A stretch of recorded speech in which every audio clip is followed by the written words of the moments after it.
Joining me on 12 Minutes with is Ali Bahraini, Ambassador and Permanent Representative of Iran to the Office of the United Nations in Geneva. Ambassador, 2 weeks into the ongoing war, Tehran and other cities in Iran are under fire. The Supreme Leader Khamenei has been killed. How do you evaluate the current situation? The aggression continues, and the more the war continues, more attacks are made against the civilian infrastructures and civilian targets. And there is no red line, no respect for international law, for international humanitarian law, and it is a blatant aggression against Iran. Ambassador, would you agree that it has been rather easy for the US and Israel within the first 2 weeks of attacking and the war in Iran? No, it has not been an easy war for them. It is an observation which is accepted by everybody that the United States was suffering from a big miscalculation. They believe that they are able to defeat Iran in a few days, but the response they received was very strong. Ambassador, Iran's foreign minister said, I will quote him, "We've had 2 decades to study defeats of the US military to our immediate east and west. We have incorporated lessons accordingly. Bombing in our capital have no impact on our ability to conduct the war. And yet the impact has been significant for Iran." Our country has been able for this war. While we were negotiating, the advice to our military forces has been to be prepared for this war. And they have prepared themselves. Of course, the number of civilian casualties is high because the aggressors are targeting civilian infrastructures, the civilian targets. And in one individual case, they have attacked one school in Mina, which led to the massacre of more than 160 students. Ambassador, but Iran is doing it similarly when it comes to the Gulf states, when it comes to the attacks on the United Arab Emirates, Saudi Arabia, Qatar. These are also not only the US military bases that have been targeted by Iran, but also infrastructure. No, I cannot accept that claim. Our military forces have been instructed to exclusively target military bases which are used by the United States against our country. Ambassador, but there have been attacks by Iran on the airports, on the residential buildings, on the hotels across the Gulf states. We have people on the ground in the United Arab Emirates, in Qatar, and these people, the journalists, our correspondents, have been documenting the attacks on non-military sites.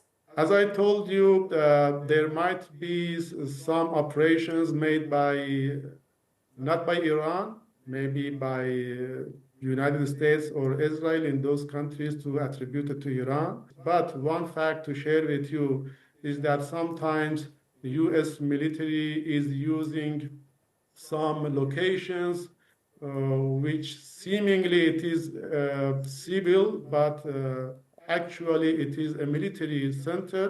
It should be considered as a legitimate target for Iran. What would be the purpose of the US and Israel targeting these civilian sites across the Gulf?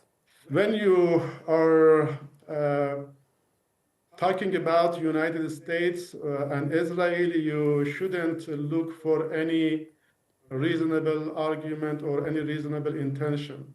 Their intention is to drag those countries into war. Ambassador, Iran-made drones also targeted a British base in Cyprus, while also NATO air defense systems intercepted 2 Iranian ballistic missiles heading towards already entering Turkish airspace. What about these attacks? Why Iran is looking at the British base in Cyprus and towards NATO airspace towards Turkey? Our officials have rejected this news about making any attack in the space of Turkey. and our president was in conversation with the Turkish president, and I think it has become quite clear for them that there has been no any attack from our side to that country, and therefore we are not going to attack any center or location which is not used to attack our country. Does that also include the European countries where the US forces might also be stationed, or they're using them? Let me make it clear, it has been a policy which has been pronounced and announced by our military forces. Any facility, any base which is used to attack against Iran would be a legitimate target for our military forces. Including any sites that are in Europe? In order to defend our country, we will defend our country according to what we need to make our country secure and to make sure that there is no any aggression against our country. Ambassador, but within your own country, Iran is attacking its own civilians. No. You rejected the claim? Yes. But there is proof that the civilians were attacked. By Iran? Yes, your civilians in Iran, the protesters in Iran. It was a complicated scenario which was planned and followed by the United States and Israel against the security of Iran. If you look at the evidences and incidents in Iran, in early days it was peaceful demonstrations which was received respect and recognition by our government. But at later stage it was transformed to a very organized terrorist activities against the security of our people. If you look at the gatherings in the streets of Iran nowadays, there are millions of people coming into the streets in order to defend the country. Ambassador, Iran threatened to mine or blockade the Strait of Hormuz. That sent global oil prices spiking. I want to ask how Iran is going to do that, whether this is still the plan, and also, wouldn't it strangle Iran's own economy in this case? Iran has not any intention to block the Strait of Hormuz. There is a war around the Strait of Hormuz. There is the exchange of fire.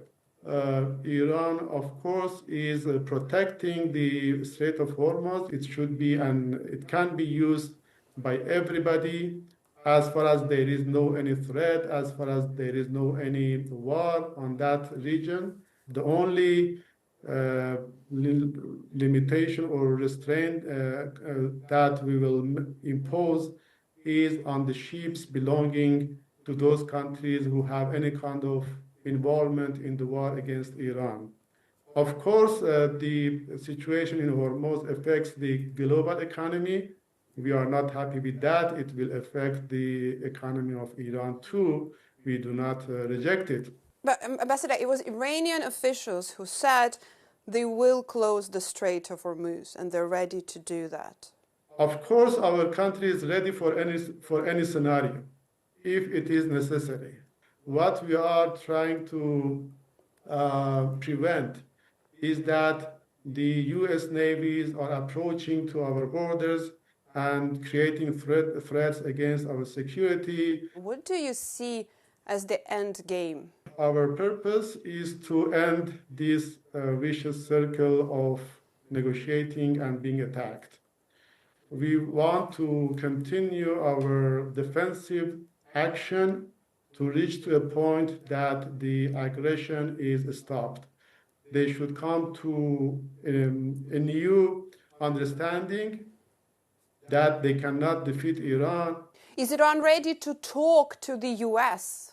Iran has been open to diplomacy before, and it was U.S. who attacked us during diplomacy. They did it 2 times, one in June and the second time this time.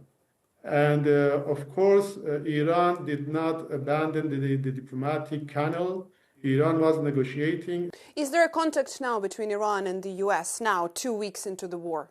As far as I know, there hasn't been any contact between Iran and United States. Of course, there are some efforts by some countries, by some leaders, in order to reactivate the diplomatic channels, but I'm not sure if there is any serious initiative developed so far.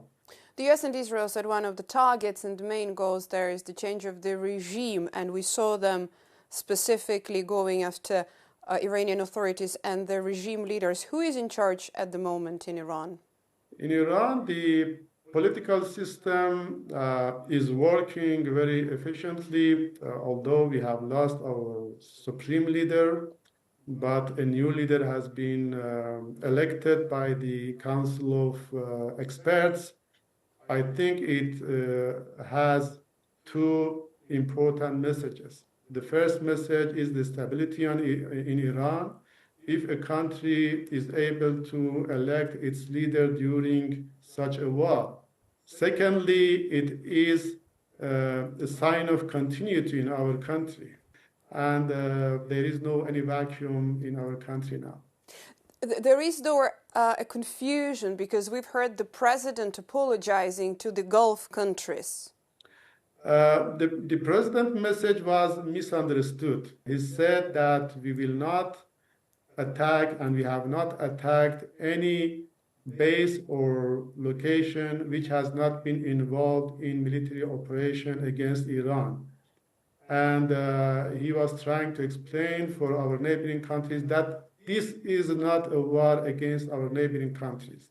Ambassador, thank you. I appreciate you being on Euronews. Thank you very much.